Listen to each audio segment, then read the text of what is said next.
Hey there, everybody, and welcome to Mondays with Mike. I want to wish everybody out there a Merry Christmas, a Happy Hanukkah, whatever else that you celebrate, whatever's special to you this time of the year.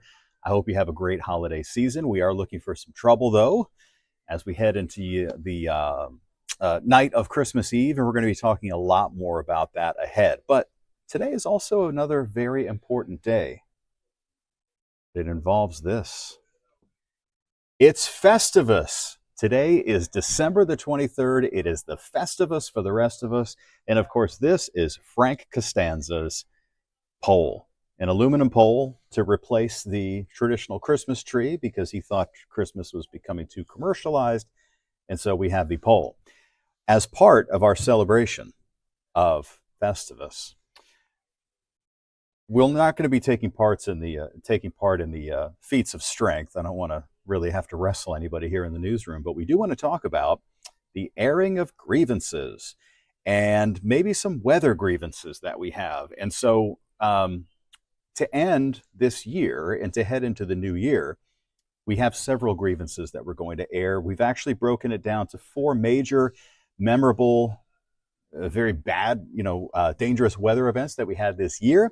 And JD and Ramisha and Allison and I each kind of took a part of it. We're going to talk about the January freeze, that's one of my grievances. I can't stand it when it gets really cold like that. When we got temperatures down into the teens again, we had awful flooding, historic flooding that took place in late April and early May. And then, of course, all of that was punctuated by event number 3, which was the infamous Houston derecho. And finally, of course, Hurricane Beryl. So we were hit by just one thing after another just in those months. And so when we're talking about the airing of grievances, that's what I'm going to go for weather-wise on my list of grievances. And I will tell you I have other grievances, mostly involving rule changes in the NFL that really irk me. Like the kickoffs are terrible now. It's no fun. And I don't like how they made the season now. It's 17 games instead of 16 games, and they're still keeping the same records. Like they're still saying that this person's going to break the rushing record or, passing record, whatever it is. But you got more games. You got one more game in there. So how in the world is that fair? So I'm going to include that in my airing of grievances, NFL. You got to stop doing that. It makes no sense. The same thing happened, by the way, when Eric Dickerson ran for 2,100 yards, but he did it. O.J. Simpson did the 2,003 yards in 14 games. So if you have more games, of course you're going to have more yards. So anyway, that's part of my airing of the grievances. And I also would like to ask everybody this holiday season to please drive more safely. Stop running red lights. I understand that it is inconvenient when your left turn signal, the light turns red, but that doesn't mean that the next 5 cars can blow through it. It doesn't work that way. So anyway, enough for the airing of grievances. Maybe you have a grievance that you want to tell me about. Maybe let me know on my Facebook page, and maybe I could air, your grievances next week. So coming up here today on Mondays with Mike, we're going to have a little review of one of our big weather events from 2024, which were the spring floods. A lot of that kind of got lost in, obviously, Hurricane Beryl. That was the most memorable, I think, of the season. And then, of course, the floods kind of got lost in the unbelievable derecho that Ramisha Shea did a long discussion of that you could find on Fox Local. But I have some data about the floods and who was most affected, and how it kind of compares to some past floods that we've had. And we're also going to talk about that Christmas Day and Christmas Eve forecast, because there are some problems out there that may be affecting your plans. In fact, I went ahead and had to go ahead and do the Storm Alert Day, a SAD day, SAD, to let you know that there could be meaningful, impactful weather coming in here, mostly heading into Christmas Eve evening. So let's head over to the weather computer, and I'm going to share some information with you about the spring floods, some of which might surprise you. Well, over here, in the Weather Center in front of the weather computer here. I'm going to share with you a few graphics here to talk about the timing of, well, very unfortunate timing for some storms that are going to interfere with Santa's sleigh making it here, because we do have a pretty good chance for downpours late Christmas Eve into early morning on Christmas Day. And accordingly here, as we check out this graphic, this is the severe weather outlook from NOAA's Storm Prediction Center. So they highlight areas of the country that are at risk for seeing severe weather. So this is what's called the convective outlook. And the convective outlook for the period of time from Tuesday through Tuesday night, this ends at 7 a.m. Wednesday morning, which is Christmas morning. And notice here, there's a pretty sizable portion of Texas here, Houston and Katy and Sealy, and then all the way out to Austin, heading up to Waco, and then into northeast Texas. Those are the areas that are colored darker green. Now, that's not a huge chance of seeing severe weather, but it does mean strong thunderstorms and isolated severe, which, by the way, it's a good time to discuss what exactly is severe weather.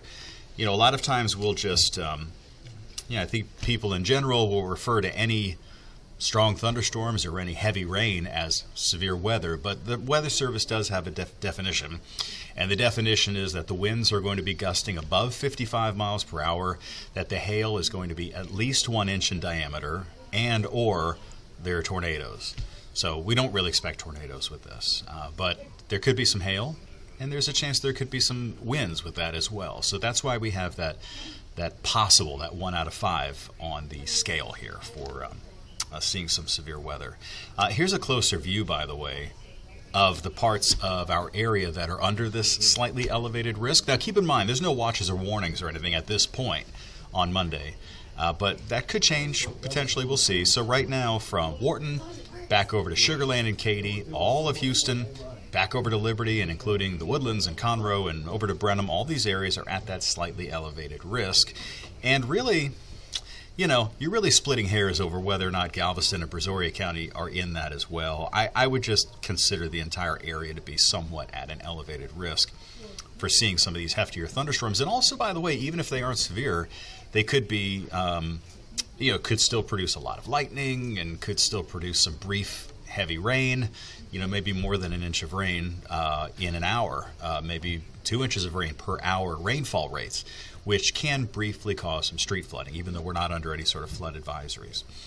Let me share 2 models with you. I'm actually going to share 3 models with you, okay? Because what we look for is some agreement among the models, and the more they agree, obviously the more confidence we can have in the timing and intensity and severity and things like that. So I'm going to start off with this model, which we call the graph. Now, the graph is the global rapid update atmospheric forecast model.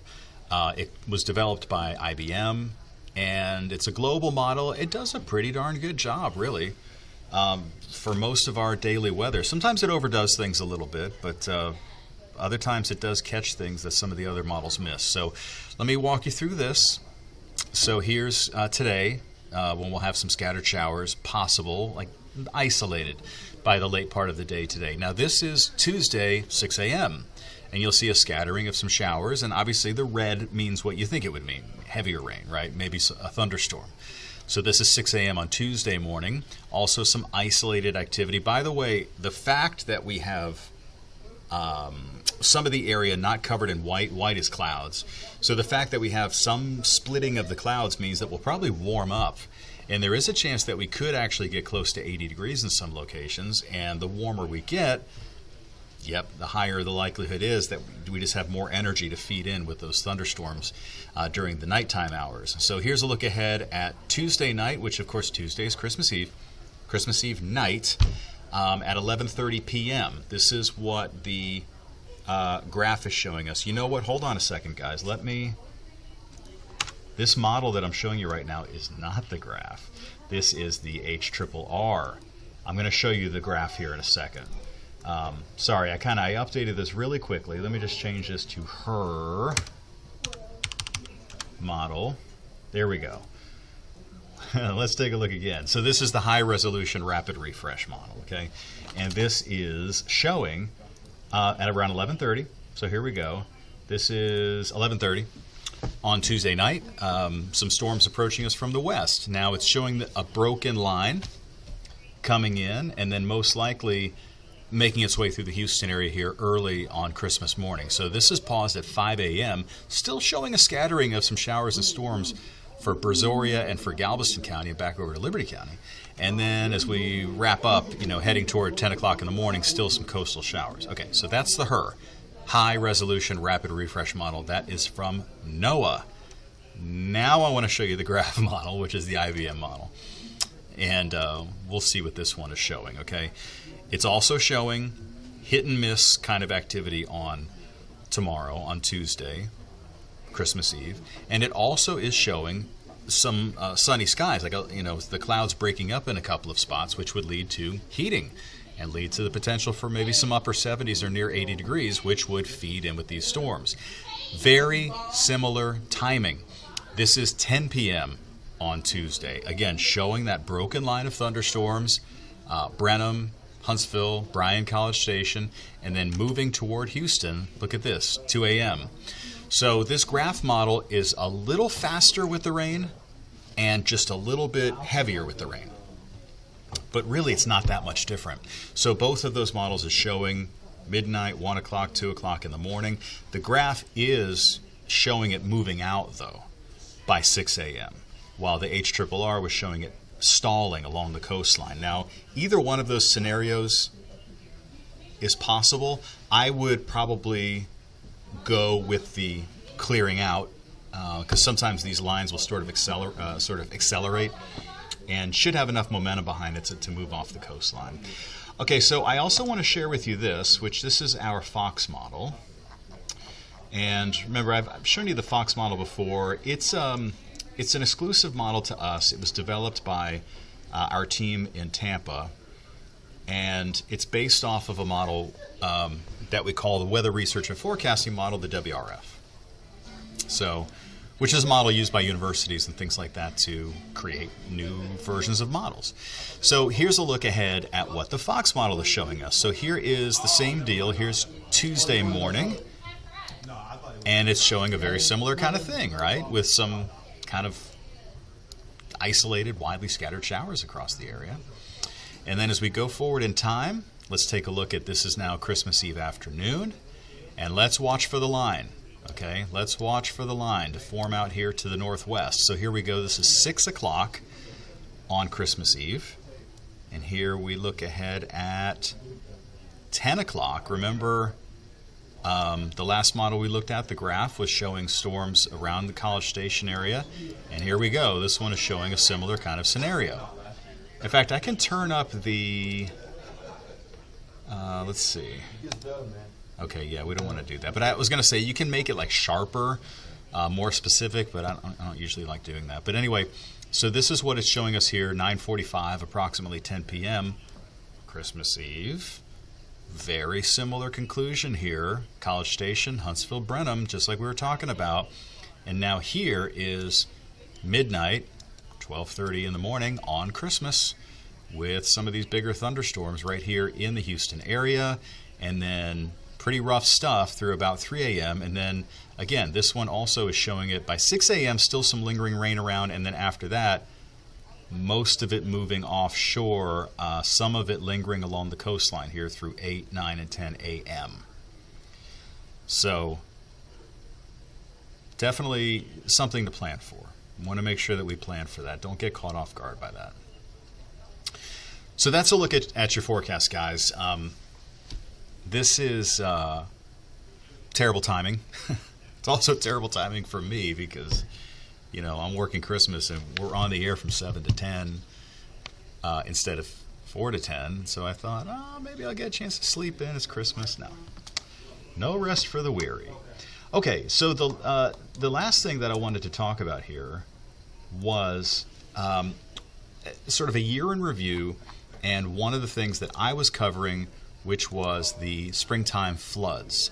Now, some of you might remember what happened beginning on the 29th of April. So late on the night of the 28th, which was a Sunday, we started having very slow-moving, heavy downpours up around Walker County, San Jacinto County, and Polk County. It was very torrential and not moving very much. And then eventually heading into the morning of Monday the 29th, it started to slide to the south. And so let's take a little review. So overall, when you look at this flooding event that began on the night of the 28th into the day on the 29th of April, and then went through about the 5th or 6th of May, and the reason I say 5th or 6th is different areas got hit at different times, but overall it was about a 7 to 8 day time frame. Some areas from Harris County northward received over 10 inches of rain in a single day, and up to 23 inches of rain over a week's time. And I'll kind of show you that here with some more numbers here in a moment. Flash flooding was a big concern. So it occurred on April 29th, and then again, after a 2-day break, it started happening again at the beginning of May. Baytown, you guys probably remember, you had flooding.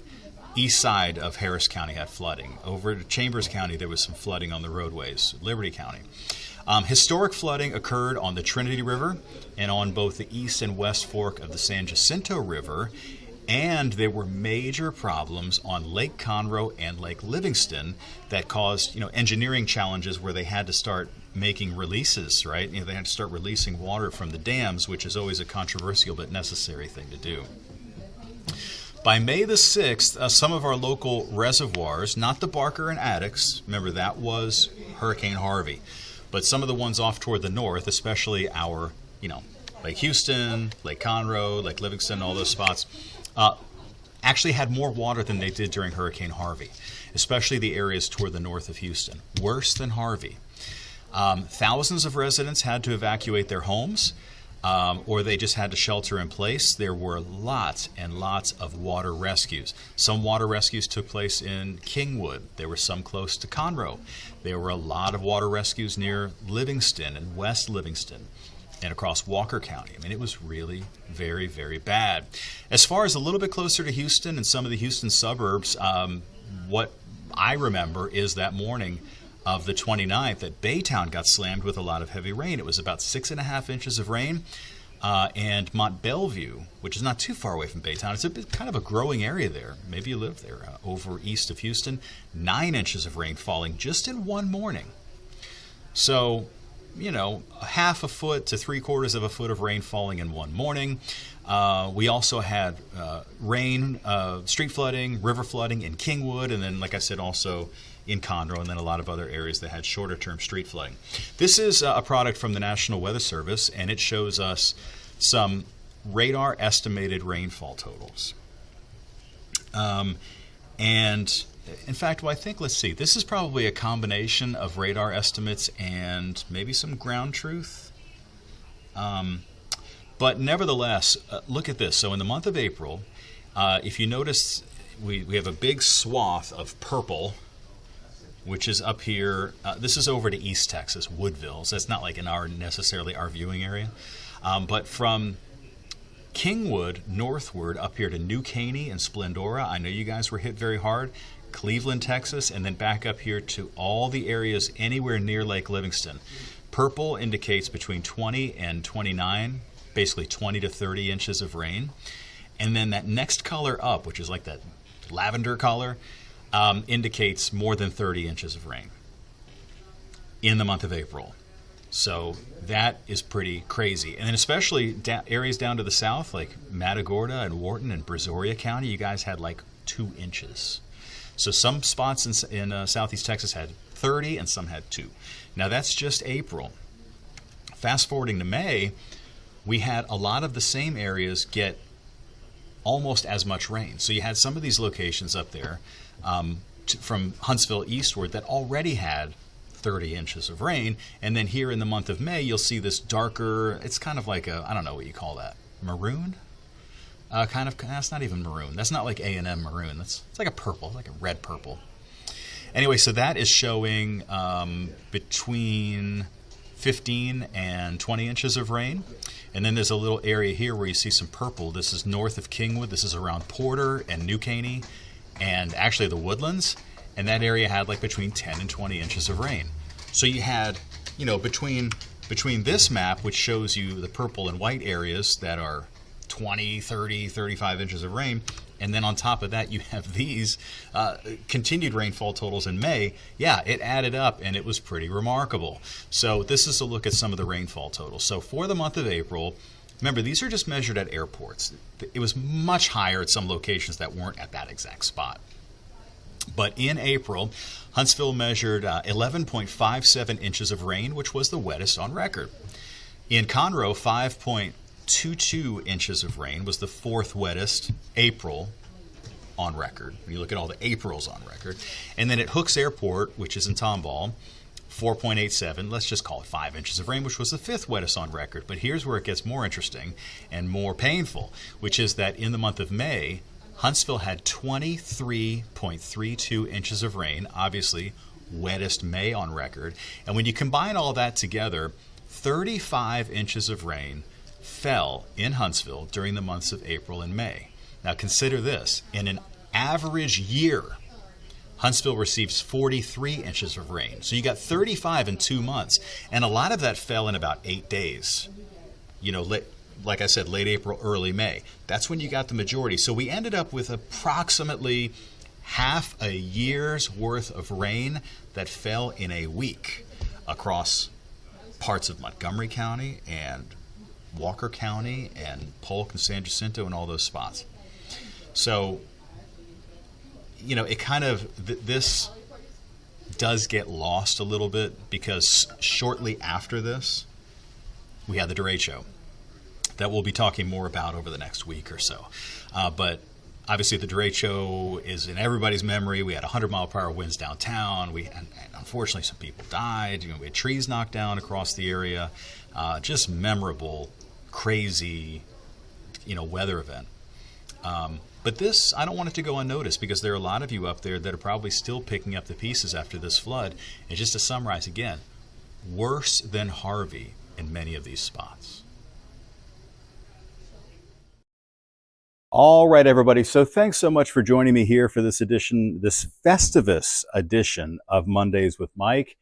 You know what?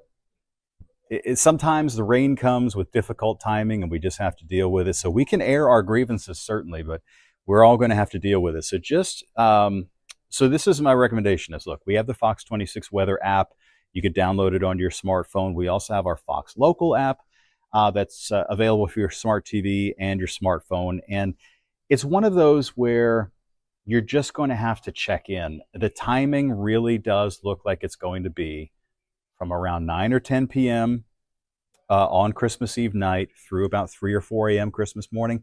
That's sort of go time as far as nasty weather coming in. And I know, look, a lot of people are going to be heading out during that time for either worship services or just to visit with friends and family, you know, whatever you've got going on. And it can be an issue, obviously, if we have heavy rain and severe weather across the area. So check in with us. Of course, we will have our news at 5, 6, 9, and 10. I will be here on Tuesday morning, all morning. So tune in for details on that. You could also get me on Facebook, Fox26 Mike. If you look Fox26 Mike, my name will come up. And maybe while you're there, you can post some Festivus airing of the grievances that we could just, you know, in fun, nothing mean, just in fun to sort of get it off your chest. All right, so that'll do it. I want to give a shout out to my mom and to my brother. I actually went down to Florida and visited last week, and everybody's doing great. And yeah, so that's it. That'll do it. Everybody have a wonderful Christmas. Have a happy Hanukkah. Have a happy everything else, whatever you celebrate this time of the year. Hope it's a great one. And have a safe new year. And I'll probably see you before then. But just take care of yourself. Be safe.